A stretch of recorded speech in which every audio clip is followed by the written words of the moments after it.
Olá, pessoal. Boa tarde a todos. Boa Boa tarde. tarde. Olá. Obrigada pela presença de todos que estão chegando aqui. Já tem gente chegando aqui, já temos 24 pessoas. Já começou a live? Ó, já Já tem 14 tá. pessoas assistindo. Que legal, gente. Numa sexta-feira, esse é um dia muito, muito especial, né? Um dia que a gente comemora o Dia do Meio Ambiente, mas a gente vem desde o início da semana aí trabalhando essa questão. Então, a gente quer apresentar para vocês um vídeo bem especial da campanha Renovar o Nosso Mundo, antes da live começar, então confere com a gente.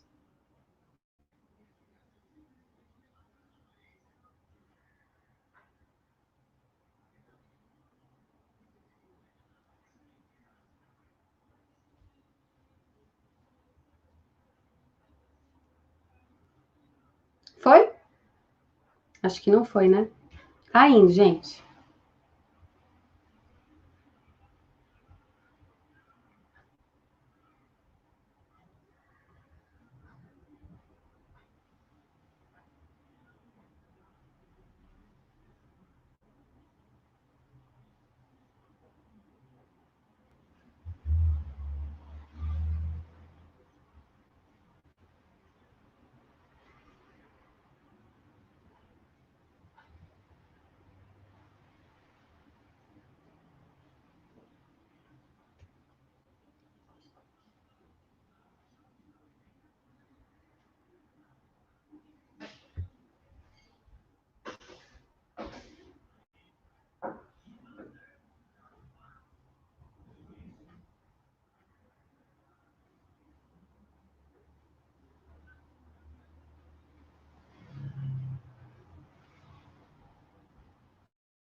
Legal, que prazer estar aqui com esse time de peso.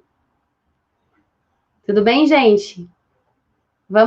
Eu queria então começar essa live, ou dar continuidade a ela, com o pessoal se apresentando. Ah, o vídeo ficou sem áudio, né? O pessoal não ouviu. Deixa eu ver o que o pessoal estava falando. Que pena que ficou sem áudio. Mas tudo bem, vamos tocar a nossa live. Eu queria agora que cada um se apresentasse, então, antes da gente dar continuidade, eu estou aqui com a Estela, que é do Instituto Lixo Zero Brasil, né, representante, com o Jorge, que é da Conlurb lá do Rio, e com o Cristiano, que representa uma galera incrível aí, que são os catadores. Então, vocês podem se apresentar? Vamos começar com a Estela? E eu sou a Nicole. Olá, boa tarde a todos. Eu sou a Estela, eu sou bióloga, né, de formação, pós-graduando em gestão de projetos sociais. Eu sou embaixadora do Instituto Lixo Zero Brasil aqui na minha cidade, né, Cabo de Santo Agostinho, Pernambuco, e trabalho hoje como educadora ambiental e consultora e auditora de sistemas de lixo zero também. Para mim é uma satisfação estar aqui junto com vocês, né, para poder compartilhar um pouco do que eu tenho, né, desenvolvido e aprendido durante esse tempo. Isso. Que legal, bem-vinda, Estela. Vamos agora com Jorge. Jorge, quem é você? Bom, gente, uma boa tarde. Eu me chamo Jorge Tonera, sou biólogo também de formação, também sou educador ambiental e trabalho com gestão ambiental. Eu atuo na Companhia Municipal de Limpeza Urbana da cidade do Rio de Janeiro há 12 anos, praticamente. Então, são 12 anos lidando e relacionando com as questões de resíduos de uma forma geral. Que legal, Jorge. Prazer te conhecer, mesmo que online.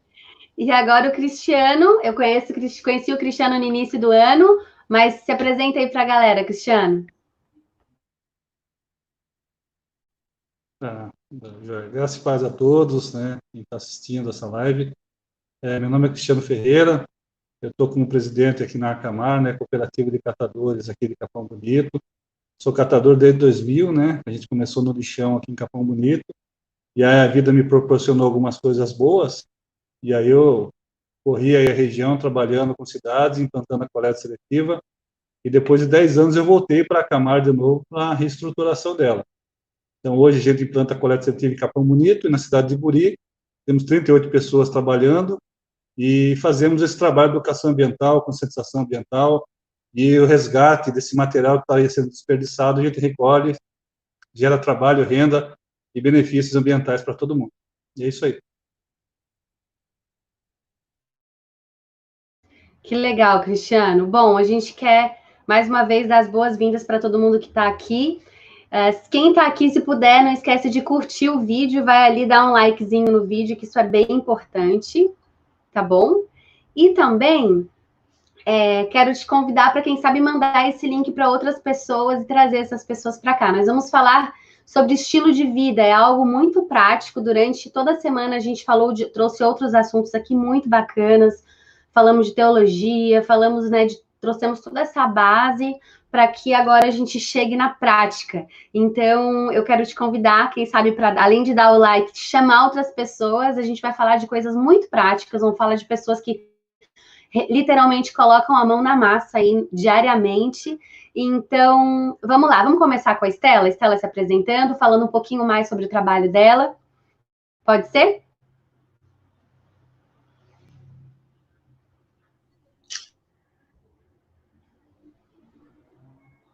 Bom, então, como eu falei, né, anteriormente, eu sou graduada em Ciências Ambientais, que é uma modalidade das ciências biológicas, aqui na Universidade Federal de Pernambuco. E tudo isso começou, né, durante a minha graduação, né, na verdade. Até o 7º período, eu vivia como uma pessoa, né, consumindo sem me preocupar nem como é que as minhas escolhas elas impactavam o meio ambiente. Apesar de ser, né, de estar me formando para a área ambiental, a gente não tem muito essa percepção e esse clique, né, para poder ter uma mudança de hábito efetiva. Só que quando eu cheguei no 7º período, né, eu estava estagiando na diretoria de gestão ambiental e uma coisa que a gente fazia muito lá era a coleta seletiva solidária, né, que é instituída por lei, e a gente desenvolvia aquilo lá. Eu sempre falava muito sobre a questão da separação de materiais, mas até então aquilo não tinha feito muita diferença, né, na forma que eu vivia. Mas no 7º período, eu paguei 3 disciplinas, né, eu cursei 3 disciplinas que foram, assim, fundamentais para que as coisas elas começassem a mudar, que foi a economia ambiental, biologia da conservação e a gestão ambiental. E uma das coisas interessantes, né, que aconteceu e que me permitiu começar a refletir sobre isso foi no curso de gestão ambiental, onde a gente precisava desenvolver o projeto e a gente, conversando com as amigas, pensando o que é que a gente ia fazer, a gente decidiu fazer um desafio, né? A gente ia se desafiar a passar 30 dias sem gerar lixo. E quando a gente apresentou esse projeto, né, muita gente ficou, tipo, isso é impossível, como é que vocês vão fazer isso? E aí a gente decidiu que a gente, nas primeiras semanas, iria observar, né, o que é que a gente consumia e o que é que a gente gerava de lixo, para poder pensar em quais alternativas a gente ia, né, usar para poder não gerar. E muita gente até se questiona, né, com relação a esse termo do lixo zero, mas a gente primeiro precisa entender, né, essa diferença do que é lixo, do que é resíduo, né, porque lixo é o que a gente não consegue reaproveitar, né, já o resíduo é algo que sim, que a gente consegue. E foi aí que eu comecei a observar. Bom, eu estudava na Universidade Pública Federal, eu passava, meu horário era da tarde e noite, eu passava o dia todo lá, porque de manhã eu também tinha um estágio, ou seja, eu almoçava e jantava na universidade. e lá a gente não tinha, né, o copo retornável, era copo descartável. E eu comecei a perceber que eu gerava 2 copos descartáveis, gerava guardanapo, tinha aquela embalagem do doce, né, da sobremesa, e aí comecei a observar, né, tudo que eu ia consumindo e a quantidade de resíduo que eu ia gerando. E detalhe, a gente decidiu, né, que a gente guardaria isso, a gente não descartaria. E foi bem assim, né, foi bem uma experiência bem incrível, e foi a partir dela que eu comecei a mudar, né, e a observar as coisas que eu precisava substituir. Então, eu comecei a levar o próprio copo para o refeitório e tive uma aceitação, né, muito boa com relação a isso, do pessoal, dos funcionários do restaurante. E guardanapo de pano, enfim, fui substituindo tudo que antes eu não me importava muito bem, né, não me importava com isso. E foi quando eu conheci, né, o conceito Lixo Zero e o Instituto Lixo Zero, e conheci, né, os perfis da Nicole, né, que tá aqui também mediando a live, e outros perfis, né, como a Cristal, a Karen, enfim. E comecei a realmente me aprofundar nisso, né? E uma das coisas que eu percebi é que pelo exemplo, as pessoas elas começavam a perguntar e elas começavam a questionar o porquê, né? Levar o próprio copo, por que levar o próprio talher, por que recusar, né, um guardanapo ou um descartável. E isso foi bem interessante, né? E eu passei a ajudar as pessoas nesse processo, né? Tenho feito isso. Vez ou outra, algumas pessoas elas perguntam, né, como substituir tal coisa. E a gente tem observado que hoje a gente tem muitas alternativas, né, para poder fazer escolhas, né, ambientalmente corretas. Então, hoje o meu relacionamento com o consumo, ele é totalmente diferente a partir disso, né, porque hoje eu consigo analisar e refletir bem antes de comprar algo e principalmente pensar, né, na geração daquele produto, né? Se a gente for parar para pensar no conceito dos R's, né, o primeiro é justamente reduzir e só depois reciclar, enfim, etc. E aí isso trouxe, né, hábitos bem positivos para a minha vida, para minha casa, para os meus amigos, todas as pessoas ao meu redor. E é massa ver isso, né? Bem interessante ver que as pessoas elas têm curiosidade, sabe? E eu comecei a perceber que eu, como bióloga, né, eu tinha essa informação, mas as pessoas elas não tinham, né? Então, poucas pessoas sabem que no esfoliante, né, as mulheres, poucas sabem que no esfoliante que elas usam tem microplástico, né? Então, eu comecei a sentir a necessidade de passar essa informação e de comunicar realmente às pessoas, né? O quanto uma coisa que parece ser tão boba, né, que é o consumo do descartável, na verdade é um problema tão gigantesco. E essa é um pouco, né, da minha experiência.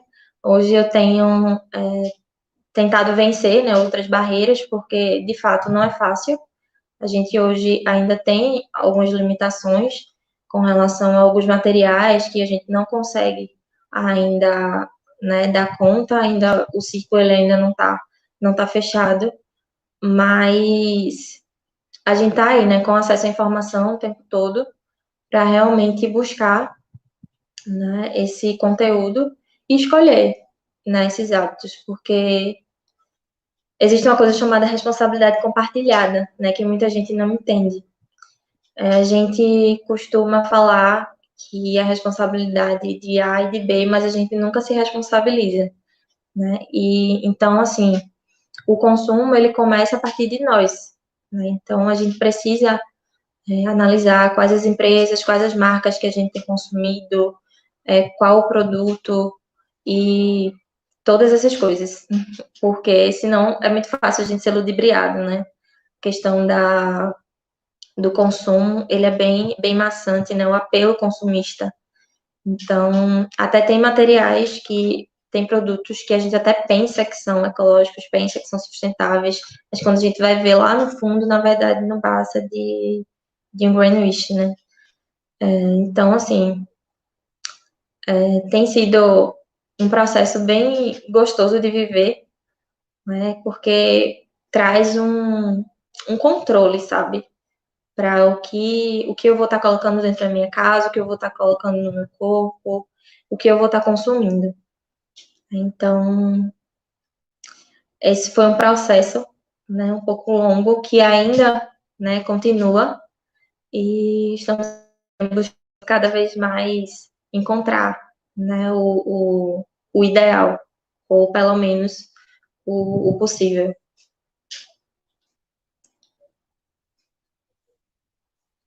É isso, Estela. Muito obrigada, que prazer te conhecer, saber que temos uma bióloga aí junto da gente, né? Então agora eu vou apresentar um pouquinho de quem sou eu. Eu sou a Nicole, eu sou de Florianópolis, a Estela tá lá em cima, eu tô aqui em Floripa, né, no sul.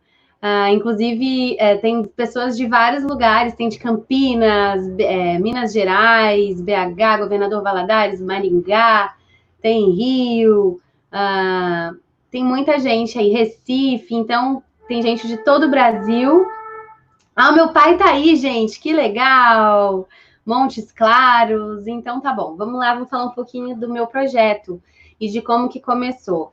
Eu sou Nicole, junto com a minha família, lá em 2016, nós entendemos que, ao entrar em contato com vários dados e estatísticas, de que o nosso estilo de vida, que tem tudo a ver com o tema dessa conversa de hoje, estava completamente incoerente com a nossa fé e também com a realidade que a gente enfrenta aí no planeta. Então, eu comecei a entrar em contato com dados, por exemplo, de que nos últimos 40 anos nós usamos mais da metade da vida natural do planeta, nós eliminamos ou destruímos. Outro que me chamou muita atenção lá atrás foi esse da ONU, que é bem conhecido hoje, né? Que se a gente não mudar o nosso estilo de vida, se não houverem mudanças significativas no nosso estilo de vida, vai haver mais plástico do que peixes nos oceanos em 2050. Então, esses dados lá em 2016, quando eles chegaram até mim, me assustaram muito. Na época, os meus filhos tinham 5 e 1 aninho, então foi muito assustador, porque eu sonhei tanto em ter uma família, e de repente eu já não tinha a menor noção de como que seria o futuro da minha família, o futuro dos meus filhos. E na época eu esqueci de falar da minha formação, eu tenho 2 formações acadêmicas, sou formada em teologia pelo Seminário Presbiteriano Independente do Brasil e sou formada também em design de moda. E então 2 áreas bem diferentes. Eu sempre tive muitos interesses assim diferentes, as artes sempre me atraíram muito. E aí, então, lá em 2016, entrando em contato com esses dados, eu decidi puxar o freio de mão aqui da nossa casa, a gente costuma dizer isso, né?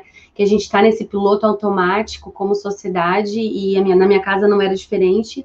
Então, puxei o freio de mão e comecei a repensar os nossos hábitos. E foi nessa mesma semana aí que eu entrei em contato com esses dados que eu li o termo lixo zero pela primeira vez, que eu conheci, sem saber, eu já comecei a fazer parte do movimento Lixo Zero, que, como a própria Estela disse, não tem a ver com não geração de resíduos, mas quando a gente trata aquilo que chega nas nossas mãos, né? Aquilo que a gente compra, como aquilo que a gente ganha, ou tudo que a gente tira de recursos, de bens do planeta. Eu estou tentando não usar a palavra recurso, porque a gente não pode tratar, por exemplo, uma árvore e água como recurso, né? Muito mais. Mas, enfim, então eu comecei a olhar para isso, e o Lixo Zero, ele fala que isso precisa ser ressignificado. A Estela falou, inclusive, dos 5 R's. Então, lá nos 5 R's, a gente vê que a gente precisa pensar que é o que a gente está fazendo aqui, a gente precisa recusar, a gente precisa reutilizar. Então, só por último que a gente, então, pensa na reciclagem, e por último ainda a gente pensa em descartar, em aterro ou em lixão, como ainda é o caso de muitos países. Então, no nosso dia a dia, eu comecei a olhar para aquilo que a gente gerava na nossa casa, e eu descobri, e a gente decidiu por uma semana não enviar esses resíduos para fora, né? Que agora a gente não chama mais de lixo, mas resíduos. Então, depois de uma semana, a gente olhou para aquilo tudo e a gente, meu Deus, e eu costumo dizer que o nosso lixo, ele tem muito a dizer sobre quem nós somos, ele tem muito a dizer sobre as nossas escolhas, aquilo que está dando certo, aquilo que está dando errado. Quando a gente olha, né, para aquilo que a gente está desperdiçando ou produzindo, então a gente para pensar, uau, o que eu tô passando no meu cabelo? Que embalagem que é essa? Por que sobrou essa comida? Por que eu não comi todo o feijão? E agora, nesse período de quarentena que a gente está muito em casa, isso, assim, faz mais sentido ainda, porque a gente está literalmente vendo, né? Esses dias eu estava fazendo uma outra live e alguém falou assim, agora não dá para a gente passar água sanitária no banheiro e deixar esperando lá, porque fica todo mundo intoxicado dentro de casa. Então, a gente tem que pensar que produto de limpeza que é esse que eu estou passando na minha casa. Porque, às vezes, para deixar uma casa limpíssima, a gente polui o planeta grandemente, a gente envia ralo abaixo muita sujeira, muita química nociva, né? A gente mata peixes, a gente mata os nossos rios e os nossos mares. Então, eu comecei, estou falando bem de estilo de vida mesmo, sendo bem prática, eu comecei a produzir o nosso próprio produto de limpeza. Esse aqui é um sabão líquido que tem aqui no YouTube, no nosso canal. Nós temos um canal, por exemplo, né? Algo que eu comecei a produzir. Tá, mas eu pulei bastante da minha história, né? Então, entrei em contato com o Movimento Lixo Zero, conheci o Instituto Lixo Zero Brasil, também sou uma embaixadora do Instituto Lixo Zero, e aí eu pensei assim, eu olhava para minha volta, ao meu redor, e a minha família, os meus amigos, a minha igreja, as pessoas, não, assim como eu, não tinham acesso àquelas informações não chegavam à maioria das pessoas. E aí eu achei que valeria a pena, então, eu nem, por menor que minha voz fosse, entrar nas redes sociais e começar a falar, contar essa história. Falar sobre como que as mudanças estavam acontecendo aqui na nossa casa, o que estava acontecendo no nosso dia a dia. Então, a gente entramos no Instagram, criamos uma página ali, um Instagram, um IG, né, chamado Casa Sem Lixo. Comecei a escrever um blog, que agora é um site, e a gente entrou também aqui, temos um canal no YouTube, onde a gente compartilha 2 vezes por semana vídeos sobre essa mudança, né, de estilo aí. E aí eu comecei também a repensar tudo. Roupa, por que a gente precisa de tanta roupa? Né, e que roupa que é essa? Quem produz essa roupa? Eu que venho da área da moda, eu descobri que para fazer uma calça jeans são 11 mil litros de água.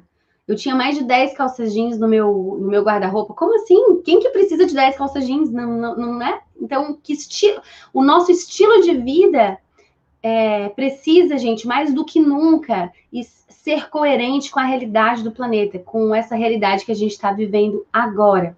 Então, exemplos práticos aqui. Escova de bambu, a gente descobriu que a primeira escova de dentes que eu usei na minha vida, ela ainda está aí no planeta, porque não existe uma tecnologia que consiga reciclar ainda um plástico que está todo misturado ali. Inclusive, o Cristiano depois pode até falar mais sobre isso. Então, o bambu é biodegradável, né? Um exemplo. Começamos a tentar também a procurar usar materiais e coisas aqui no nosso dia a dia que fossem biodegradáveis, como a escova. Um exemplo bem simples que qualquer um pode fazer é deixar de usar aquela esponjinha tradicional, sabe, que a gente tem, e usar a bucha vegetal. Porque aquela esponjinha tradicional, primeiro, que pouquíssimas pessoas reciclam no mundo, e segundo, que ela é 100% plástico, e durante todo o processo de uso dessa buchinha, a gente está eliminando microplástico o tempo inteiro pelo nosso ralo. Então, algumas coisas pararam de fazer sentido, deixaram de fazer sentido no nosso dia a dia, então a gente começou a fazer esse tipo de mudança. Essa é uma outra bucha de uma artesã aqui de Floripa, que ela tira redes de pesca do mar e ela faz esfregões. Então, um outro exemplo, né, de pessoas bacanas que estão fazendo isso aí. A gente começou a fazer compras a granel. Eu já fazia compras a granel. Floripa é muito fácil fazer compra a granel, porque a gente até costuma dizer que é a capital do granel. Então, tem uma loja a granel a cada lugar, a cada rua da cidade, né? Mas eu comprava como todo mundo. Eu pegava tudo nos saquinhos plásticos. Aí, fui conversar com a dona da loja, que eu já frequentava, perguntei para ela, será que eu posso levar os meus potinhos? E aí a gente não gera esse plástico? E ela perguntou por quê, e a gente fez uma amizade, então comecei a fazer compra direto nos meus potinhos, eliminando um monte de embalagens do nosso dia a dia. E eu trouxe outros exemplos aqui também, não precisa ser só potinho, pode ser um saquinho, né, de algodão aí, uma fronha que ficou velha, que aí a gente costura ela e faz um saquinho, compra no saquinho. Aqui um coador de café, que é um outro exemplo, que a gente não precisa, super reutilizável, né? E depois ele é compostável. O que mais? Eu trouxe aqui uma fralda. Existe, gente, fraldas que não são descartáveis. O Cristiano depois pode falar do problema das fraldas, não sei se ele sabe. Que não são aquelas que eu usei, que a minha mãe usou em mim, que dava maior trabalheira. Não, são fraldas que são super tecnológicas e que funcionam pra caramba e que a gente economiza pra caramba também financeiramente e economiza o planeta. Mais de uma criança pode usar essa fralda aqui. Uma criança usa, depois pode passar para outra criança. Então, alguns exemplos aí de coisas que foram acontecendo na nossa vida, no nosso dia a dia, mudanças que fizeram todo sentido. Uma das coisas que eu aprendi com o movimento Lixo Zero é a responsabilidade.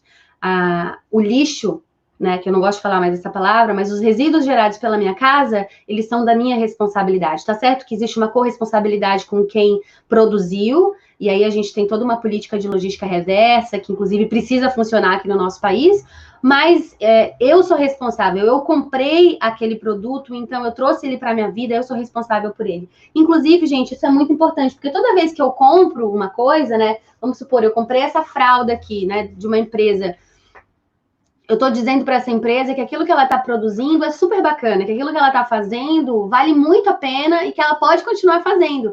Então, é uma forma também de voto. Todas as vezes que a gente compra alguma coisa, a gente está dizendo sim.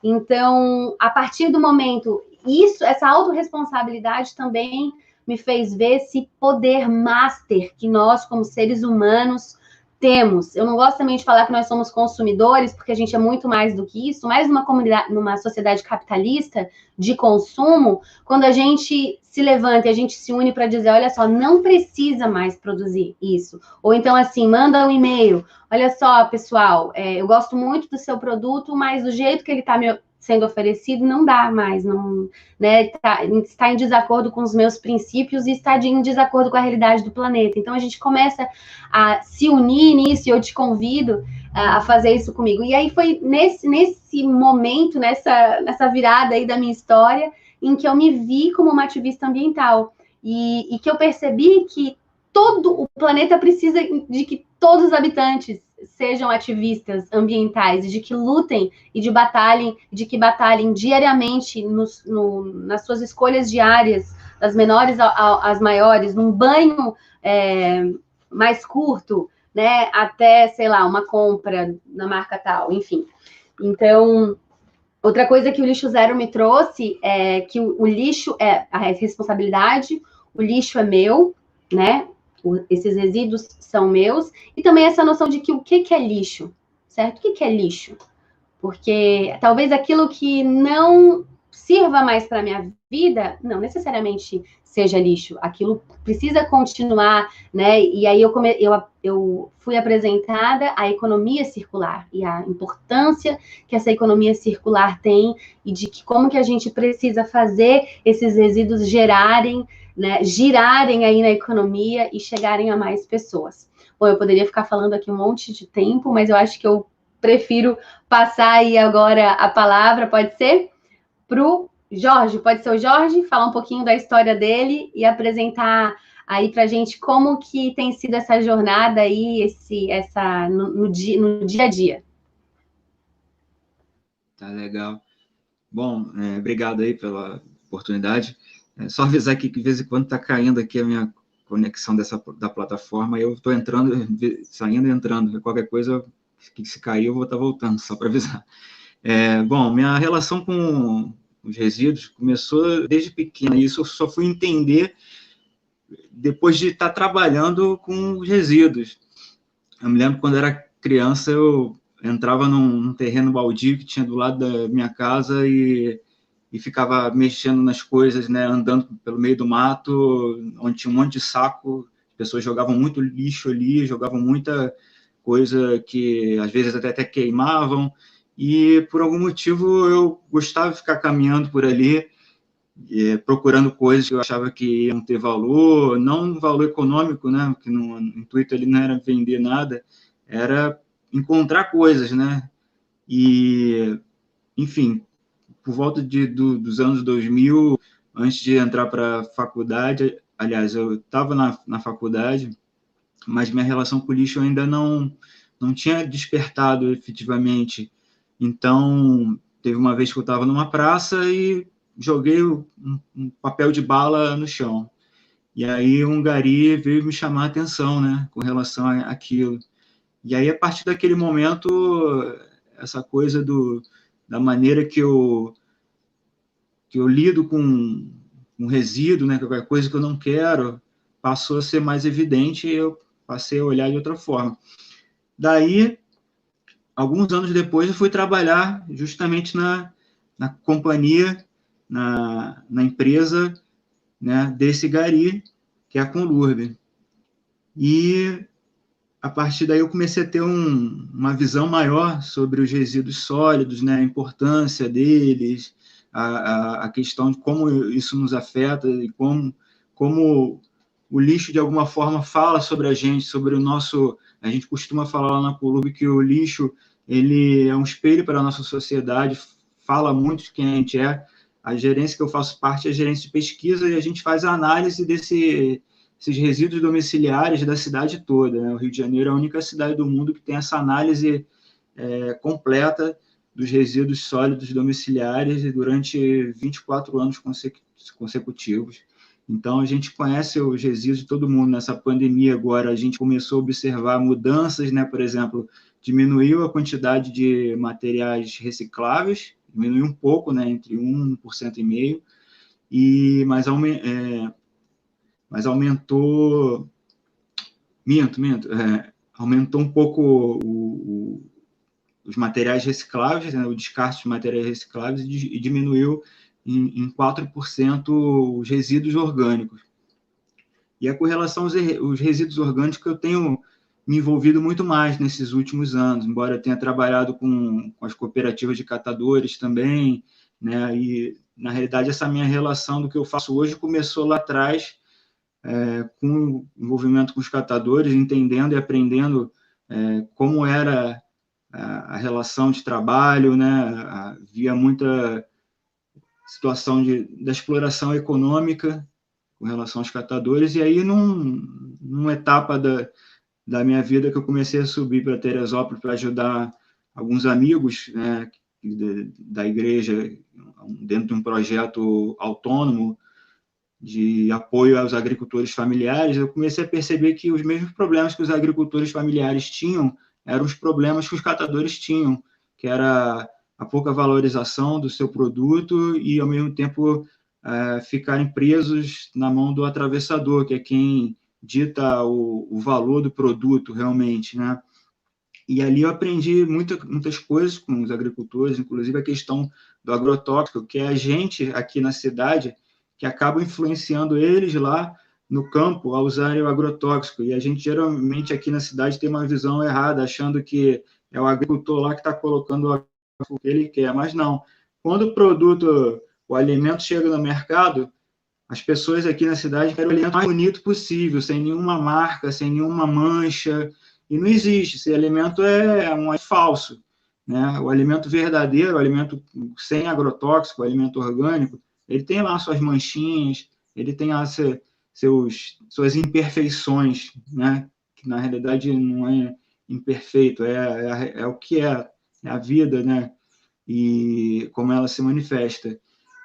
Então, aqui a gente acaba querendo escolher um alimento esteticamente muito bonito, brilhoso, e é justamente o que o agrotóxico faz, né? Então, a gente acaba obrigando o produtor a usar agrotóxico, a gente envenena o agricultor, primeiramente, depois a gente se envenena, o alimento apodrece muito fácil a partir disso, né? Porque o alimento contaminado com agrotóxico, ele faz com que ele se apodreça. Então, eu comecei a pensar como é que eu poderia juntar essas duas coisas, resíduos e agricultura. E aí eu vi que, estudando em termos históricos, os resíduos sempre foram o insumo de produção da agricultura, e o que fez a agricultura se desenvolver ao longo dos anos, ao longo da humanidade. E eu comecei a experimentar, fazer experimentações de compostagem, né? Comecei a fazer em casa, mas no trabalho lá que realmente a coisa surgiu, né? Então, a partir disso, eu comecei a ter essa ideia de juntar as pontas, juntar o ciclo dos resíduos e o ciclo do alimento, num ciclo só. Então, não tem como a gente ver o ciclo dos resíduos sem a gente ver o ciclo dos alimentos, o ciclo dos seres vivos, dentre outras coisas.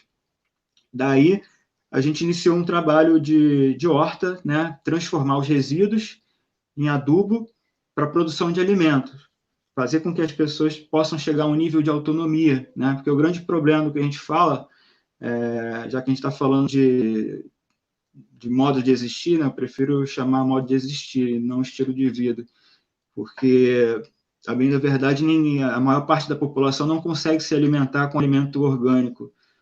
As pessoas não têm esse poder de escolha em termos de consumo, em termos de poder aquisitivo. Se o que determina a nossa vida, o nosso modo de existir é o poder aquisitivo, então tem alguma coisa errada nessa história, é uma questão de sistema mesmo. Então, os trabalhadores eles não têm acesso ao alimento orgânico hoje. Quem tem acesso é quem tem um poder aquisitivo alto. Quem ganha um salário mínimo hoje nem chega a se preocupar no que é orgânico. Então, esse projeto veio justamente tentar democratizar o alimento orgânico para os trabalhadores e para as pessoas que hoje são impedidas, né, dentro desse sistema econômico, de ter acesso a um alimento verdadeiro, e tudo isso nascendo a partir do aproveitamento dos resíduos, ou seja, a partir da compostagem, né? Então, aqui na cidade do Rio de Janeiro, por exemplo, a gente manda a maior parte dos resíduos, principalmente os orgânicos, para 78 quilômetros de distância, mais ou menos. Em compensação, o resíduo orgânico, o alimento, vem da parte alta do estado, né, do cinturão verde, como é chamado, ele percorre aí 138 quilômetros para chegar aqui.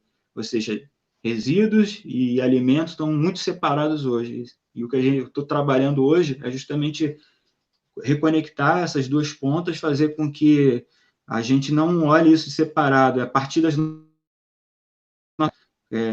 compostando o resíduo orgânico, fazendo com que o resíduo não precise sair das nossas casas e, ao mesmo tempo, usando isso como um incentivo à produção de alimentos também a partir das nossas casas.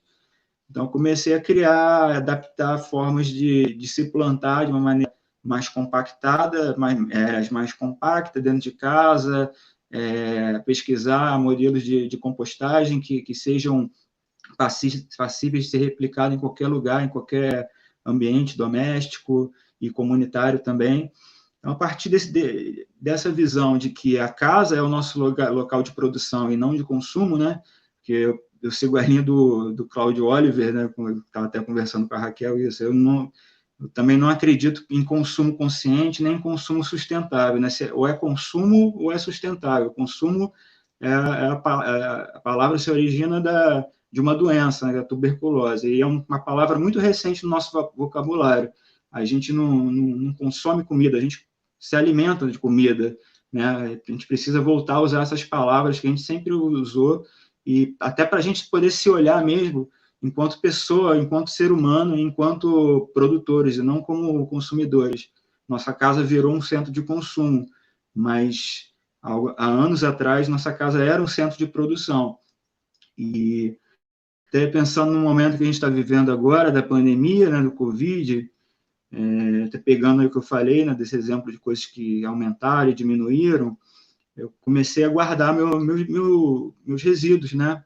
Desde o início da pandemia, da quarentena, melhor dizendo, começou lá por volta de 15 a 20 de março, aqui no Rio, e era algo que eu nunca tinha feito. Na realidade, eu sempre tive curiosidade de examinar meus resíduos, muito embora, quando seletiva, a gente começa a perceber realmente aquilo que a gente está comprando mais, está comendo mais e desperdiçando também, né? Então, a gente passa a ter uma relação melhor com aquilo que a gente está usando ou comprando ou se alimentando. E com a composteira é a mesma coisa, você passa a entender melhor aquilo que você está se alimentando, por que está descartando aquilo dentro da composteira, o que você come mais, o que está faltando na tua alimentação. E eu, por exemplo, estou com uns 12 sacos de resíduos acumulados aqui em casa, e a minha ideia é deixar até o final da quarentena, para eu ter uma noção de como é que é a minha vida, né? Como é que esses resíduos, o que eles vão falar de mim a respeito de como e o que eu estou incentivando, o que eu estou fazendo em termos de compra e trazendo para o meu corpo, né? Hoje de manhã eu li uma coisa que falava que o nosso corpo, a gente faz alquimia com o nosso corpo, né? Porque a gente adiciona uma série de coisas, mas muitas das coisas que a gente adiciona para o nosso corpo não passaram pelas nossas escolhas, né? Então, há uma necessidade de a gente ter um nosso próprio estilo de vida, nosso modo de existir, mas que não pode ser separado a como a gente entende que o sistema deveria ser, né? Porque há coisas que a gente não pode mudar, principalmente para as pessoas que transitam em um local que não tem muito acesso, como, por exemplo, onde eu estou hoje, né? Só tem um mercado aqui no bairro onde eu estou, e no bairro do lado só tem um mercado também, né? Então, de que forma a gente pode trabalhar isso, né? Escolhas não estão sendo acessíveis para todo mundo, mas a gente tem como, de alguma forma, trabalhar dentro da medida do possível e fazer uma transição, né? O melhor termo talvez seja transição. E aí o caminho que eu estou tendo é em relação justamente orgânicos e a produção alimentar. É isso. Que incrível, Jorge. Meu Deus, tenho muito a aprender contigo. Muito, muito obrigada. Eu quero conhecer depois aquele teu trabalho com as abelhas, porque eu quero saber mais como é que funciona aquilo lá. Mas agora vamos conversar, vamos ouvir um pouquinho sobre o trabalho do Cristiano, que também é um trabalho maravilhoso e que nós, como sociedade, precisamos muito, muito aprender com ele. Vamos lá, Cristiano, conta pra gente um pouquinho da tua história.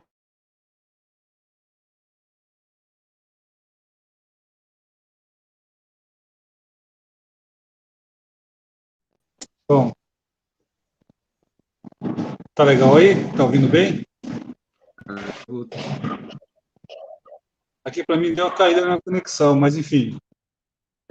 Bom, gente, meu nome é Cristiano, né?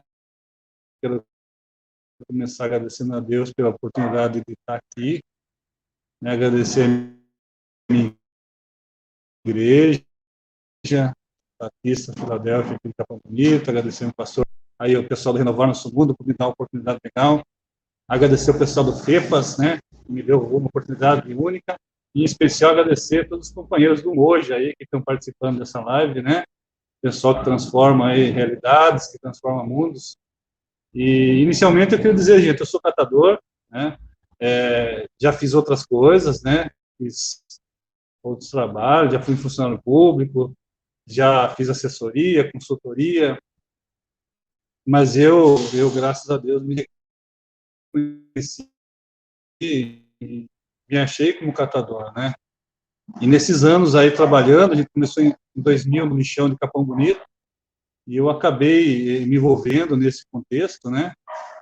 E hoje, para vocês terem ideia, eu estou aqui na sala, mas meu pessoal está aqui fora, estou trabalhando.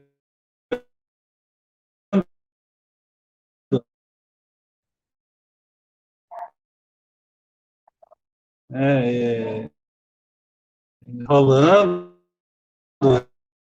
entendeu? Essa pandemia, a gente se adaptou, né? A resiliência é um trabalho fundamental. E eu queria deixar assim, dentro do contexto que a gente está conversando, né? Um paradoxo que a gente vive. A gente que é catador, a maioria está na lida, né? Está no pega, eles têm essa certeza, né? E a gente, com a liderança, fica nesse paradoxo, né? Ao mesmo tempo que a gente faz uma preservação ambiental, um cuidado com a criação, cuidado com o meio ambiente, a gente acaba, de um outro lado, tendo que ter esse produto para gerar receita e renda para a gente, né?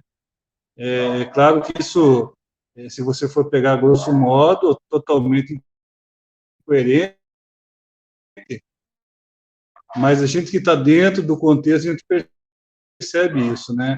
Os nossos companheiros, eles não estão no trabalho pelo meio ambiente, eles estão no trabalho pela receita, né? Pela renda, pela condição de sobrevivência. E aí, nós que estamos à frente, que acabamos ponhando esse conceito ambiental junto.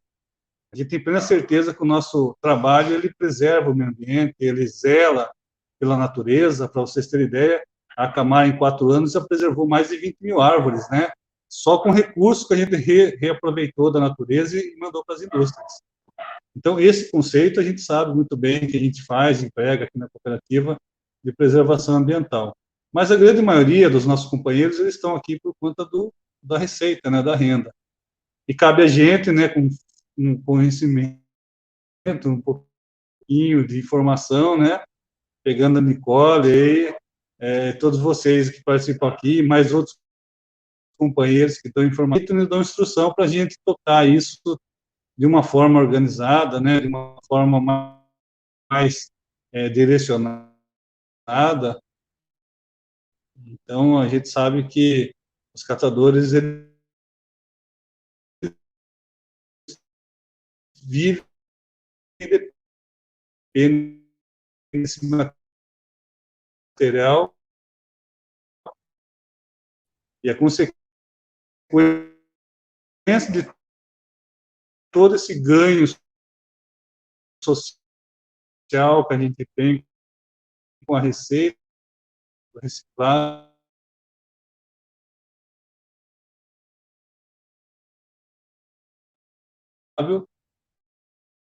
é uma preservação ambiental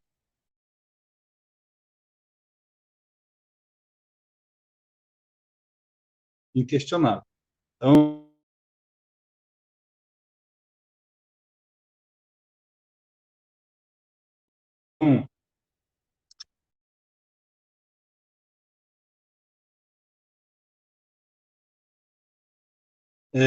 tentando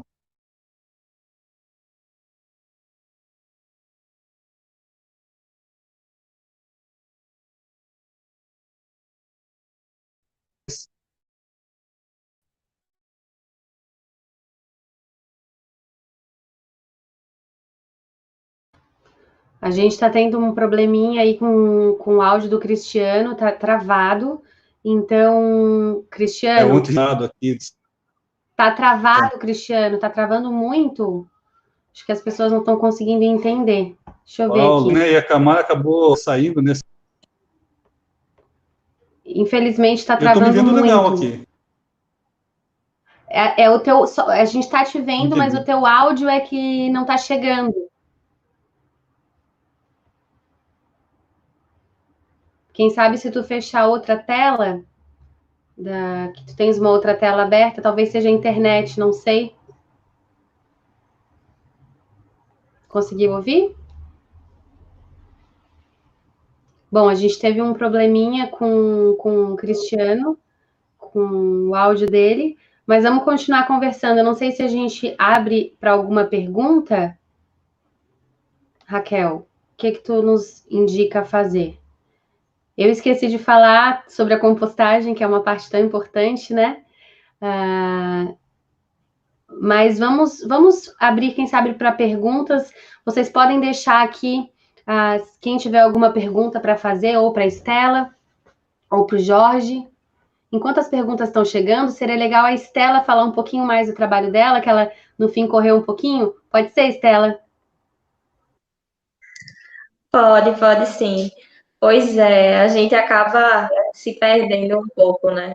E, como se eu esquecesse de falar sobre a compostagem, muito feliz que tu trouxe os exemplos aqui, né? Que era uma coisa que eu estava pensando em fazer também, e na hora acabei nem me organizando. Mas existem, né, coisas que a gente pode fazer no dia a dia para poder evitar, né, essa geração de resíduo, como utilizar seu próprio copo, né, priorizar usar as escovas de bambu ao invés de plástico, porque como a Nicole bem citou, né, a primeira escova de dente que que a gente usou ainda está por aí, a primeira fralda descartável que a gente usou ainda está por aí. E uma coisa interessante que aconteceu também, né, no meu processo, é que eu conheci as fraldinhas ecológicas também. Inclusive, eu me apaixonei tanto que eu comecei até a trabalhar com essas fraldinhas, né? E eu não sou mãe, né, ainda, mas eu sempre gostei muito de ficar explicando e eu não consigo mais ir para chá de fralda e dar fraldas descartáveis. Sempre são as fraldinhas de pano. Aqui a gente tem uma produtora, né, que faz isso. Que essa é a vantagem, foi uma coisa que eu descobri também, é que aqui, né, pelo Recife, por Pernambuco, a gente tem muitas marcas locais desse tipo de produto, tem crescido cada vez mais, a gente tem conseguido também essas alternativas, né. A compostagem eu não tive muito sucesso, eu ainda preciso estudar mais esse processo, até tenho composteira, mas assim, não deu muito certo, eu dei uma pausa e durante esse período de quarentena eu tenho, né, tentado retornar, queria ter umas dicas aí do Jorge sobre isso, mas é muito engraçado, né, porque a gente sai de casa com o copo, com os talheres, com o canudo, enfim, bem equipado para tudo que a gente precisa, que é para não poder correr risco de acabar, né, consumindo alguma coisa que a gente sabe que não é tão legal, né? Como os descartáveis e outras coisas que a gente já tem visto, né, o impacto que causa. Acho que é basicamente isso. Legal, Estela, muito legal. Vamos ver se alguém deixou alguma pergunta ali. A gente está tentando movimentar o Cristiano, vamos ver. Quem sabe a gente tenta o Cristiano de novo? Como é que tá aí o áudio do Cristiano? A gente tem muita coisa a aprender sobre a reciclagem. Ele ainda não está aqui. Então, vamos ver. Tem alguma pergunta, gente? Pergunta. Temos muitas igrejas associadas ao Instituto Lixo Zero. Como podemos fortalecer esse movimento nas igrejas? Acho que essa pergunta é para a Estela. Vamos lá, Estela. Bem, o movimento, né, do Instituto Lixo Zero, ele é bem amplo, né? Ele tem pessoas representando várias cidades pelo Brasil. E aí, como o foco não é muito, né, não é uma questão religiosa e etc., né, não é vinculada à instituição religiosa, a gente não tem como saber se tem muita gente, né, cristã envolvida envolvida no Instituto. Eu sou embaixadora, tenho buscado, né, introduzir isso na igreja, né, tenho pastores que incentivam bastante o nosso das crianças. Do ano passado, a gente fez atividade educativa, né, com as crianças nesse sentido, de umas né, com garrafa PET. Então, a gente teve esse trabalho lá e a gente está começando a discutir esse tema, né, discutir o assunto na igreja, mas é bem importante a gente começar a atuar, né, nesse sentido. Mas, de fato, a questão do Instituto Lixo Zero nas igrejas, como é uma organização, né, que não tem esse vínculo com instituição religiosa, não tem como saber. As pessoas que eu conheço não são pessoas que têm esse movimento e trazem isso para a igreja. Na minha experiência, também como embaixadora, o Instituto Lixo Zero é mais uma união de pessoas mesmo, né? Então, é muito mais convidar os membros da igreja e as pessoas, as famílias, para estarem envolvidas com as ações sediadas pelo Instituto, não apenas pelo Instituto, mas o Instituto promove outras também, outras ações com outras plataformas, então isso vale muito a pena. Às vezes nós cristãos, a gente fica muito preso a uma placa, alguma coisa, mas uma das coisas que eu tenho aprendido muito com o Movimento Lixo Zero é que nós somos muito mais do que isso, e que a igreja precisa realmente sair para fora, né? Não existe isso, mas ir para fora e atuar, né? Para além das suas portas. Vamos tentar ver, vamos ver se o Cristiano consegue, se a gente consegue ouvir um pouquinho mais dele? Vamos lá, Cristiano.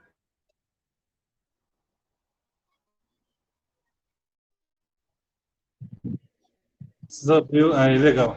Eu não sei onde eu parei. Então, Cristiano, eu acho que é perdi o legal. raciocínio. Seria legal tu falar um pouquinho mais de forma prática, como que os nossos resíduos chegam até vocês e como que é esse trabalho no dia a dia, porque talvez isso possa nos fazer, como cidadãos, né, a gente, sei lá, encaminhar da forma correta, não sei, eu acho que traz para o prático. Tá bom, tá bom. Bom, então, basicamente, a gente faz a coleta porta a porta, né? Então, a gente chega na casa do morador, conscientiza ele, sensibiliza pela questão ambiental que ele está fazendo, né? E dizendo que esse resíduo vai ser ambientalmente destinado. E, a partir daí, a gente faz uma recolha semanal nas casas dos moradores e traz para o nosso galpão, onde uma equipe separa. Basicamente, a separação é você chegar aqui, né, separar o plástico em 14 tipos de plásticos, né, dos vários tipos, e uma coisa que é importante salientar, que nem todos os plásticos são reciclados, né, eles são recicláveis, mas eles não são reciclados, porque ainda não tem tecnologia para a gente fazer essa reciclagem, né. É importante as pessoas começarem a pensar no consumo, né, na compra desses produtos, e analisar bem isso, né? Tem uma embalagem chamada BOPP que a gente não consegue comercializar de jeito nenhum. Tem um leite também, né? Uma embalagem de leite que a gente não consegue comercializar porque ela, na composição dela, dentro dela tem titânio que eles fazem para fazer o processo do leite ficar mais tempo, né? Dar mais tempo do leite ficar armazenado, enfim. As pessoas têm que começar a repensar os seus atos de compra também, porque tem muita coisa que veio para a gente e a gente não consegue comercializar. E após toda essa triagem minuciosa, né, que a gente consegue fazer com o pessoal, aí sim a gente faz a prensagem desse material e depois a comercialização. E hoje, para ter ideia, a nossa coleta seletiva que a gente implantou aqui na cidade, né, a gente faz o porta a porta, 10% do que a gente coleta hoje ainda é rejeito. Vem borracha, vem couro, vem esse tipo de material BOPP, né? Vem essa embalagem de PET. O PET é reciclado, mas essa embalagem especificamente a gente não consegue comercializar ela porque ela tem muito produto dentro da composição dela, né? E as indústrias que comercializam isso não têm tecnologia para estar transformando isso ainda a nível do Brasil. Existem pequenas fábricas, né, algumas fábricas, mas ainda não conseguem absorver todo esse material a nível do Brasil. Então, a população deve começar a olhar mais para o que compra, né? Uma coisa que a Nicole falou, a escova de dente, a gente consegue reaproveitar quase toda a escova de dente, mas a parte do nylon a gente não consegue comercializar. A gente tem que fazer o quê? Picar a escova de dente, tirar a parte do nylon e ficar com o PP, que é a sobra dela. Então, basicamente é isso. Acho que se a gente for começar a pensar nessa questão do nosso reciclável aqui, é muita coisa que as pessoas compram, né? Colocam para reciclagem, para coleta seletiva, mas a gente, chegando aqui no barracão, a gente não consegue reaproveitar 10% de todo o volume que chega aqui, a gente não consegue hoje, né? Reaproveitar. Não pela falta de empenho do nosso pessoal, né? Do nosso trabalho, da nossa luta. É mais porque as indústrias não estão com condição de recolher esse material, porque é um material que eles fabricam, né, a toque de caixa lá, vamos fazer isso daí, que acredito eu, que deve ser mais barato, né, e eles acabam produzindo isso para colocar no mercado, sem ver essa questão de logística reversa, né. Muito embora agora a legislação está começando a apertar, mas a gente percebe ainda que tem muita coisa a ser avançada. Eu lembro que, há uns anos atrás, a caixa de leite, na longa vida, não tinha reciclagem. Lá atrás, quando a gente começou, a gente tinha que mandar para o aterro sanitário. Hoje, ela é 100% reciclada. E essas embalagens, provavelmente, com o tempo, vão ser recicladas também. Mas hoje é um problema sério, né? É igual o isopor, a gente coleta isopor aqui, tem uma indústria que é aí em Floripa, né, em Florianópolis, e Santa Luzia, que ela recolhe esse material, mas é única aqui na região, no sudeste e no sul do país. Então, é complicado para a gente algumas questões para a recolha do material. Mas, basicamente, o nosso trabalho é esse. Cristiana, é tão legal tu falar isso, porque isso dá um norte para a gente, né? E aí a gente também vai pensar, se a gente entra nas cidades, cada cidade acontece, as cooperativas conseguem reciclar determinadas coisas, né? Então, é um apelo que eu faço a quem tiver aqui, tiver acesso a isso, ou a gente como cidadão mesmo, a gente precisa entrar em contato com as prefeituras da cidade, porque essas informações precisam ser disseminadas. As pessoas precisam saber o que é reciclado na sua cidade. Essas informações precisam chegar, né? Eu não sei se tu tens alguma dica para nos dar com relação a isso. Na realidade, assim, o problema nosso, enquanto cooperativa de catadores, é que a gente é limitado do ponto de vista do saber, né? A gente acaba pecando em muitas coisas. Então, o que as prefeituras precisam ter um olhar mais social para as cooperativas, ver nós, catadores, como parceiros dela, né? E na impossibilidade da cooperativa conseguir fazer alguns controles, a prefeitura possibilitar que essa cooperativa tenha gestão e, a partir daí, as prefeituras possam ter as informações, né? Hoje, graças a Deus, aqui em Capão, a gente tem esse controle, tem todo, mas tem cooperativas da nossa região aqui que não sabem quantos produziram esse mês, né? Quantos de PET recolheram, quantos de papel recolheram, porque é natural, né? A gente cata, separa e vende, isso é uma naturalidade nossa dos catadores, né? Mas eu acredito que uma ideia para as prefeituras seria acompanhar mais de perto os catadores, né?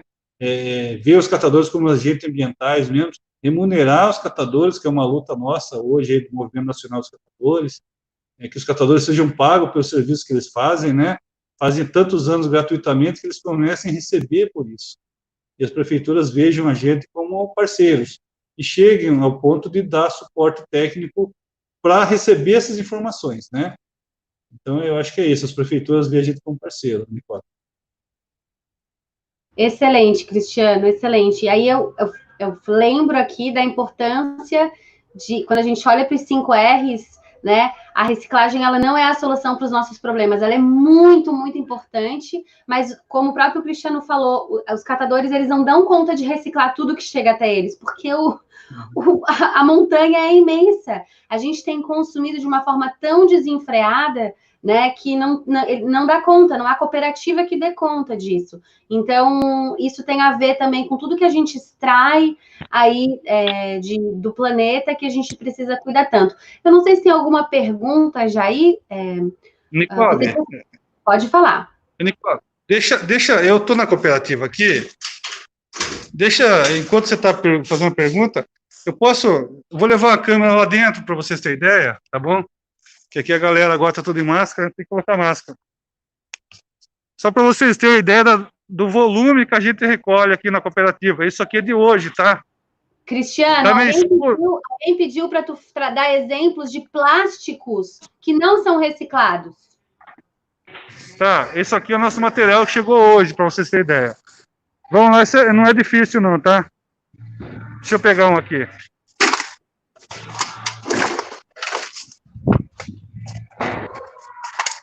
Bom, esse plástico aqui, isso aqui é um PS com uma mistura de PET no meio. Então, aqui, ó, é uma embalagem de PET, né? É com composição de PS, e a gente não consegue comercializar esse tipo de material de jeito nenhum. Então, acrílico a gente não consegue comercializar, papel com gordura a gente não consegue comercializar. Muito material a gente acaba descartando por não ter comercialização. Uhum. Então, como eu falei, 10% do que a gente recolhe aqui a gente não consegue comercializar. Uhum. Legal. Tá bom, nossa, então... obrigada, viu, Cristiano? Isso aí. uma das perguntas que a gente vê aqui é como que um país tão desigual, como falar sobre estilo de vida simples para aqueles que vivem na pobreza? Essa é uma pergunta muito, muito relevante. Eu costumo dizer que quando eu conheci o movimento Lixo Zero, a minha vida ficou mais simples, literalmente, mas quem sabe o Jorge ou a Estela quem pode se habilita aí a responder essa pergunta ou tentar enriquecer o nosso bate-papo? Pode ser o Jorge? Oi. Não, realmente é muito difícil, né, a gente tratar dessa questão, porque a sociedade como um todo ela está baseada nessa ideia de consumo, né? Então, consumo acaba virando sinônimo de status, né? Status social. E, de uma forma geral, as pessoas querem chegar a um nível, né, de status social que tenha entendendo vida próspera como acúmulo de coisas, né? E a igreja ela tem esse papel importante de trabalhar os valores, né? Inclusive nas camadas, tanto as camadas mais abastadas quanto nas camadas menos favorecidas, né? Em relação a esses conceitos e ideias que fica no imaginário popular, porque isso, na realidade, é traduzido de N situações, N formas. Eu costumo sempre exemplificar essa questão, né, como eu trabalho muito com planta, né, a questão da produção do alimento, eu sempre falo que o jardim ele é um sinal de status social, principalmente aqui no Rio de Janeiro, né? Ao longo da história do Brasil, né, a gente sabe que aquela relação senzala, Casa Grande, senzala, a Casa Grande tinha jardins na frente, né? Para mostrar status. O jardim sempre, desde a da época na Europa, era um sinal de riqueza, de proteção, status, né? E aí onde é que ficava o alimento, né? Porque o alimento não era trazido de muito longe. Onde ficava o alimento? Ficava lá atrás, no quintal, onde era ligado aos escravos, né? Então, até hoje aqui no Rio de Janeiro, onde a gente passa e encontra muitos jardins, é justamente em áreas de condomínios de alta renda, né? E você não vê nenhum alimento ali sendo produzido, por exemplo, são áreas muito grandes, áreas de gramados, né? E não há nenhuma produção de alimento, né? Então, essa visão de plantio, de jardim, de horta, está muito ligado a esses valores e até mesmo a questão do racismo, né? O racismo está entranhado a diversas coisas do nosso dia a dia. Então, a igreja tem esse papel de clarear, né, ideias e valores, conceitos, o estilo de vida que a igreja, né, deve pregar é o estilo de vida da gente.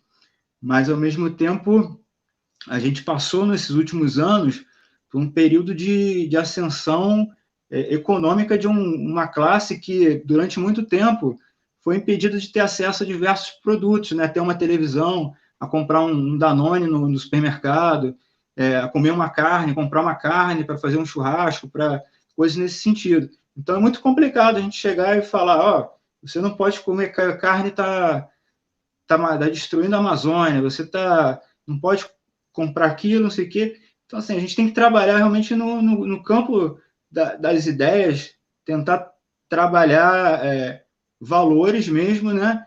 E tentar dialogar com todas as classes sociais de forma que esses valores que estão estabelecidos como poder, status social, eles sejam quebrados, porque senão a gente sempre vai estar propagando isso dentro de um ciclo de ideias que não passa de ilusão. No final das contas, a gente vê que nosso sistema está falindo justamente por isso, né? Essa ideia de que tem que estar sempre crescendo. E quando a gente trabalha com lixo, a gente percebe que as sociedades que são mais economicamente mais fortes, né, mais ricas, são justamente as que geram mais lixo, né? Então, quando a gente trabalha com esse tema dos resíduos sólidos, a gente está vendo diretamente como essa relação econômica está ligada à geração de resíduos e a nossa vida de uma forma geral. É muito interessante isso que tu falou, Jorge, porque muitas vezes a gente vê no meio cristão, uma pessoa é abençoada quando ela compra um carro novo, uma pessoa é abençoada quando ela tem uma casa X, uma pessoa é abençoada, né? E aí isso faz esse estilo de vida que a gente está falando aqui, nem esse estilo de vida, mas quando a gente olha para o planeta, quando a gente olha para a criação e a gente vê o estado que ela está, nós não estamos sendo bons mordomos daquilo que Deus nos deu para a gente administrar. Então, será que é realmente tão abençoado assim eu ter o carro X? Né? Então, a gente começa a se perguntar, como cristãos e como mordomos e responsáveis pela boa administração da criação, diante disso, qual que é a nossa tarefa? Nós estamos desempenhando bem essa tarefa? O que a gente está... O que não está dando certo? Né? A gente não está desempenhando muito bem essa tarefa. Então, não sei se mais alguém quer falar sobre isso. Deixa eu ver se tem mais alguma pergunta aqui. Temos uma horta recreativa na igreja. Que legal, Joana. Teve alguém que falou, acho que foi a Tânia, que não deveria ser estranho ver um pé de couve num jardim em frente da casa, mas de alguma forma nós somos ensinados a ver assim, realmente. Pode ter a flor X lá, que é bonita esteticamente, mas uma couve não dá para, não combina.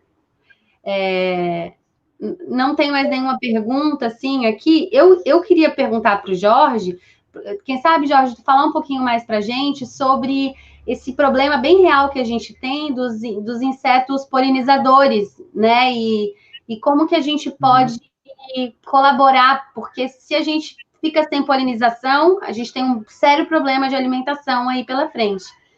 Poderia falar um pouquinho sobre isso? A gente tem pouco tempo, mas acho que vale a pena. Uhum. Tá. Que eu costumo falar muito, perdão até. Então, essa questão dos polinizadores, abelhas, né, principalmente as abelhas nativas, elas têm um papel muito importante na produção do alimento. Primeiro porque sem o polinizador não tem o fruto, não tem a fruta, e a própria produtividade da planta está ligada a esse polinizador. Então, além de estar favorecendo a produção em si da fruta, está aumentando a quantidade de alimentos, né? As abelhas têm esse papel de alimentar mais ainda a produção.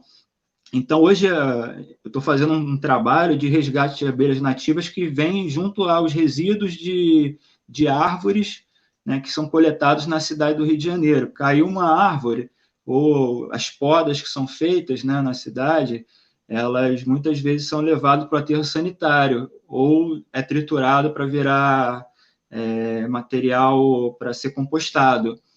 Só que se for para aterro ou se for triturado, a gente, no final das contas, está eliminando essas colônias de abelhas, né, que tem um papel importante no ecossistema da cidade, nas florestas, né?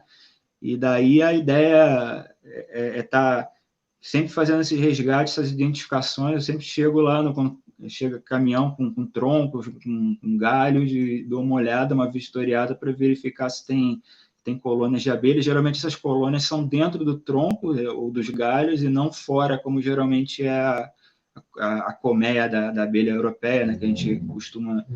E essas abelhas que a gente resgata são abelhas sem ferrão, então não tem risco e perigo da gente estar lidando. A gente pode criar até em casa, né? Eu mesmo tenho 2 colônias aqui em casa e gera um mel assim sensacional. E vocês que têm conhecimento maior desses produtos sustentáveis, né? Devem saber que tem um paninho, né, de cera, né? Acho que você deve ter aí, né? Imagino. Eu achei muito legal isso daí, né? Porque acaba sendo orgânico, né? Na realidade, é feito com a cera das abelhas. E eu achei fantástico isso, uma coisa maravilhosa. Até se tu puder depois explicar para o pessoal, que você vai saber explicar muito melhor do que eu esse produto. Eu já levei um para casa e tal, para experimentar. Mas, enfim, aí a gente está fazendo esse resgate dessas abelhas e a ideia, inclusive, é a gente distribuir colônias de abelhas para as pessoas, né, que se interessem dentro da cidade, a criar dentro de casa, ou em apartamento, ou o que for. E também usar essas colônias que foram resgatadas desses resíduos para estar recuperando áreas degradadas, né, já que as abelhas têm um papel fundamental também para a recuperação de ecossistemas que estão degradados.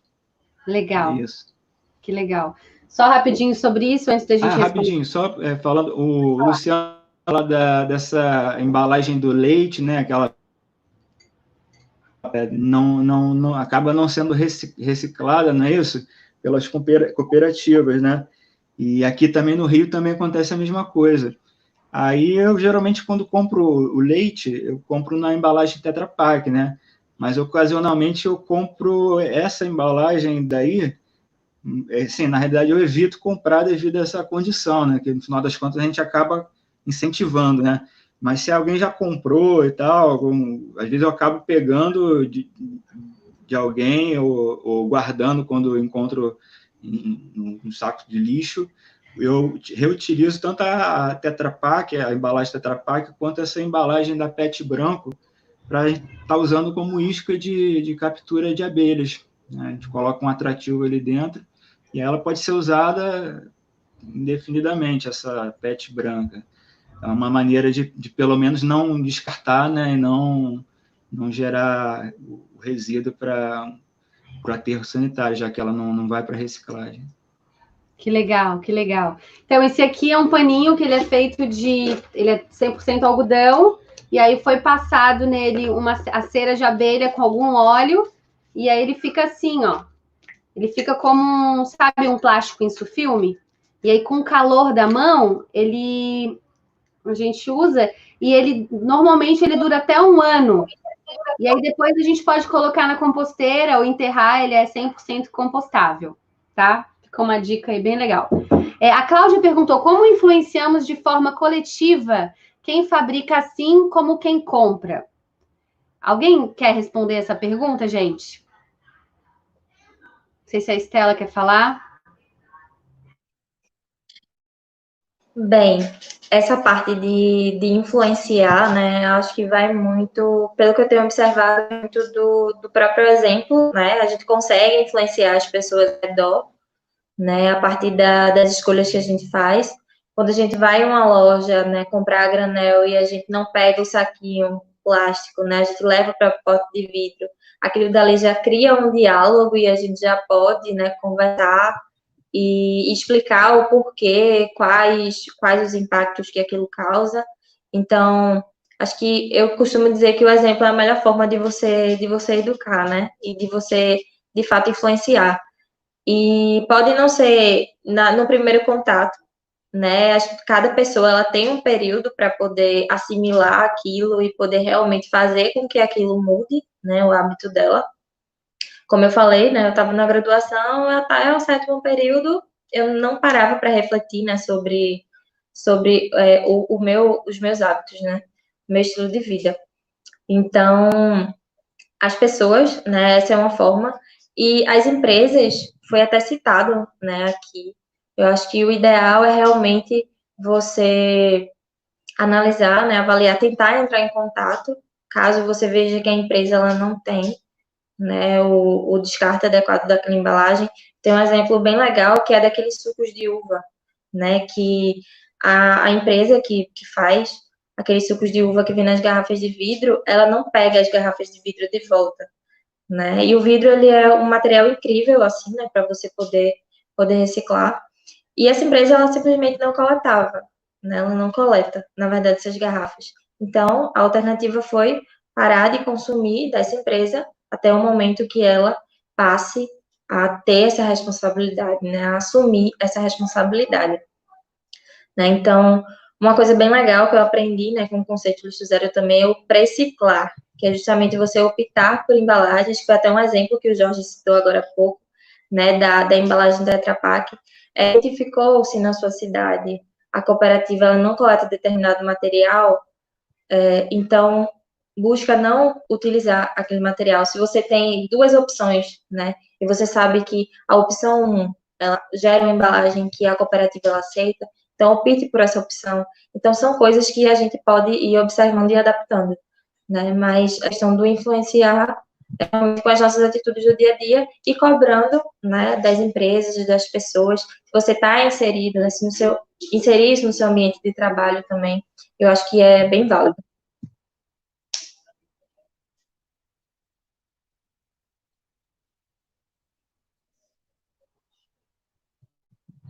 Gente, eu não vi se tem mais alguma pergunta ali, acho que não tem.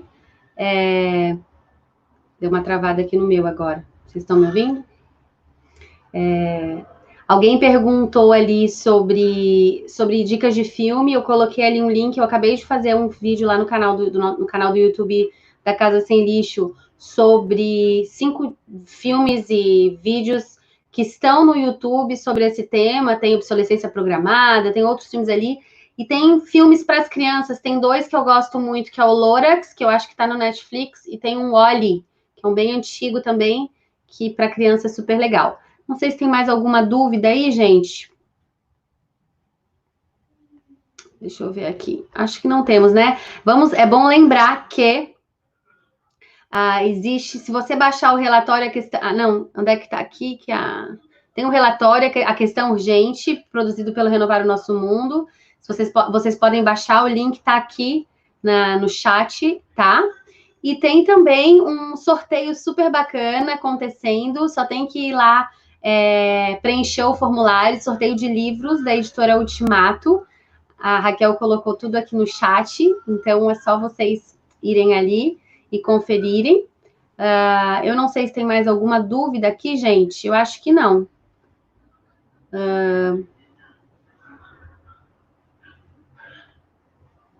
Tem uma pergunta na tela, vamos lá. Para quem quer mudar seu estilo de vida, por onde começar? Quem quer responder? Bom, eu posso falar, a minha dica principal é essa. Comece por onde é mais fácil para você, por onde é mais simples para você. Né? Não faz uma coisa mirabolante. Começa por algo que seja mais simples. Para vocês, o que vocês acham? Cada um podia dar uma dica aí. Completando, né? Acho que precisa responder, né? E que cara você não vai uma vez, né? Então, como eu iniciei evitando os descartáveis, né? Eu dou essa dica aí e você pode avaliar aí o seu consumo de descartáveis e buscar retornáveis. Ok, deu uma cortadinha, mas acho que a gente entendeu. Jorge ou Cristiano querem cooperar também de alguma forma? Aqui em casa a gente começou pela alimentação. A gente diminuiu drasticamente o consumo de carne, mas a gente, nós não somos vegetarianos nem veganos, mas a gente, né, diminuiu bem e foi o começo ali. Mas depois vieram outras mudanças. Por exemplo, tem gente que lá no início eu não conseguia nem pensar em ter uma composteira dentro de casa. Hoje eu tenho uma composteira, tenho mais de 300 minhocas aqui dentro da minha casa e sou super feliz com elas. Então, por isso que eu falo, seja gentil com você, comece por algo que é mais simples. Jorge e o Cristiano querem terminar, concluir aí, dando alguma dica? Fala aí, Cristiano.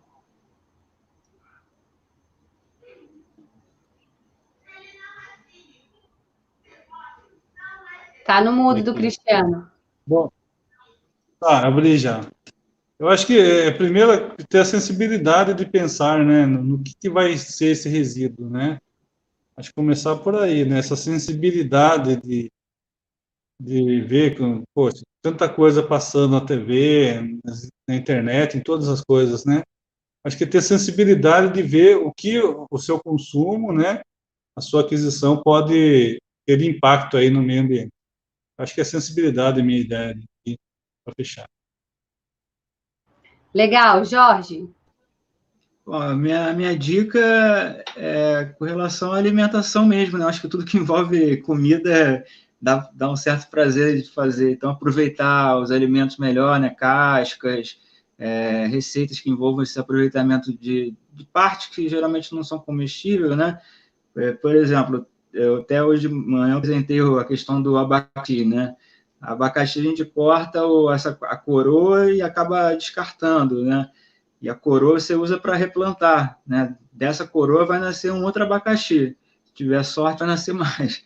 E a casca dá para fazer o aluá, né? Que é aquela bebida probiótica, dá para fazer, parece chá. Hoje de manhã o pessoal deu várias ideias que eu nem conhecia. Se não me engano, o pessoal falou de chá, o suco mesmo, né? Bater o suco do abacaxi com a casca e tudo. Isso foi descobrir tardiamente, há uns 10 anos atrás, que eu descobri a casca de abacaxi em forma de suco, né? E aí, quer dizer, a fruta toda você tem como aproveitar e ainda usar para replantar. E outras também, né? Maracujá, com a casca, entre a casca, dá para fazer doce. É uma coisa interessante se pensar.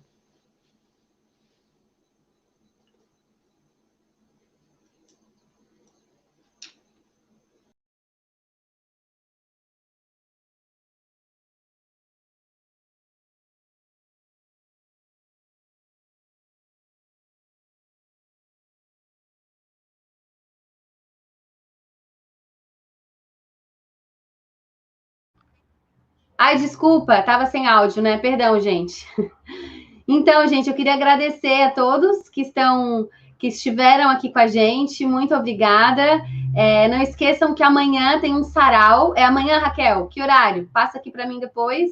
Tem um sarau onde vai acontecer o sorteio de quem se inscreveu lá no formulário às 18 horas, tá? Então, participa com a gente. E vamos deixar aí cada um uma palavrinha, um tchau, um adeus. Pode começar com a Estela? Bom, é isso. Gratidão também por essa oportunidade. Muito bom poder conversar com pessoas, né, que compartilham, né, da mesma ideia, do mesmo pensamento. Gratidão a todos que assistiram. E não desistam. O início, né, pode parecer doloroso, pode parecer complicado, complexo, né? Mas é uma experiência muito, muito boa, muito gostosa mesmo. Você conhece, né? Descobre habilidades que você nem imaginava que você tinha. Então, dê tempo ao tempo, vá com calma, e comecem pelo que vocês se sentirem mais confortáveis. E é isso. A gente não precisa de gente fazendo tudo perfeito, né? A gente precisa de pessoas que comecem de uma forma imperfeita e que busquem a melhoria a cada dia. E um dia a gente chega lá. Isso aí, Estela. Cristiano. Bom, eu queria agradecer o convite, né? Agradecer, como comecei falando, agradecer a Deus, agradecer a minha igreja, agradecer, renovar nosso mundo e, em especial, ao nosso pessoal do Umoja, né? São pessoas que transformam a sociedade, tá? Dizer que a gente está aí, né? Os catadores organizados jamais serão pisados, a gente está mostrando nossa categoria para o Brasil aí, tá? Obrigado, Nicole, obrigado, Jorge, obrigado a todos vocês. Obrigada, Cristiano. Tá? Jorge.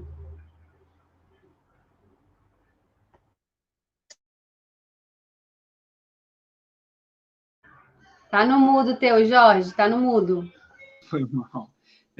Bom, eu queria agradecer o convite, né? Fiquei muito feliz, agradecido pela oportunidade dessa troca, experiência, tanto de estar participando do evento em si, quanto de estar com vocês aí nesse momento, e a gente até criando essa rede, né? Eu não conhecia vocês, e aí a gente passa a ver novas referências, né? De pessoas que estão na ativa, se preocupando com as questões ambientais, envolvidos com a igreja também, o corpo de Deus. E eu acho que é isso realmente, a gente fazendo o que a gente entende que está dentro da nossa espiritualidade mesmo, e no mais a gente pode ir montando as nossas redes pessoais, né? A gente começa fazendo uma coisinha aí, daqui a pouco a gente se conecta com outra pessoa, depois se conecta com outras pessoas, e foi assim que a igreja foi se desenvolvendo, né? E crescendo. É a semente da mostarda. Então é isso, obrigado. Show, valeu, gente. Muito obrigada a todos. Eu termino me despedindo, convidando a todos que assistiram, que estão aqui ainda com a gente, a serem ativistas ambientais, a virem com a gente e serem ativos aí em favor do meio ambiente, tá? A gente conclui a nossa live com mais um vídeo, um convite especial para você. Beijos.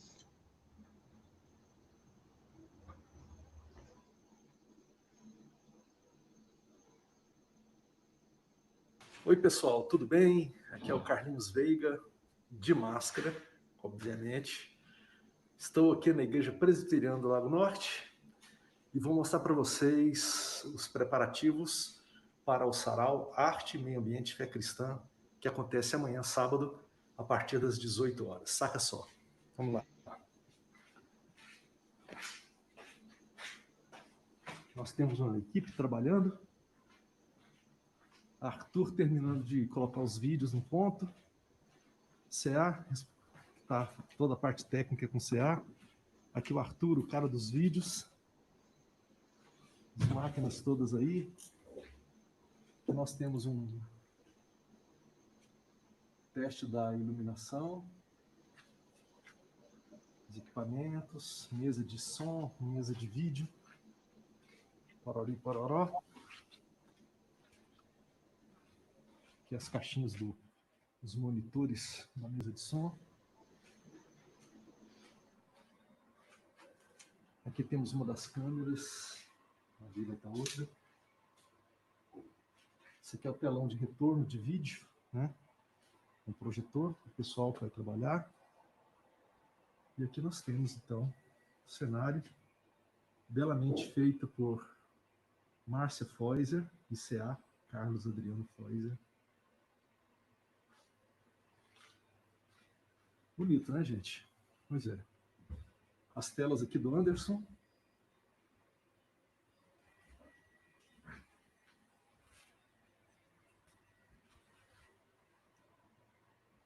É isso.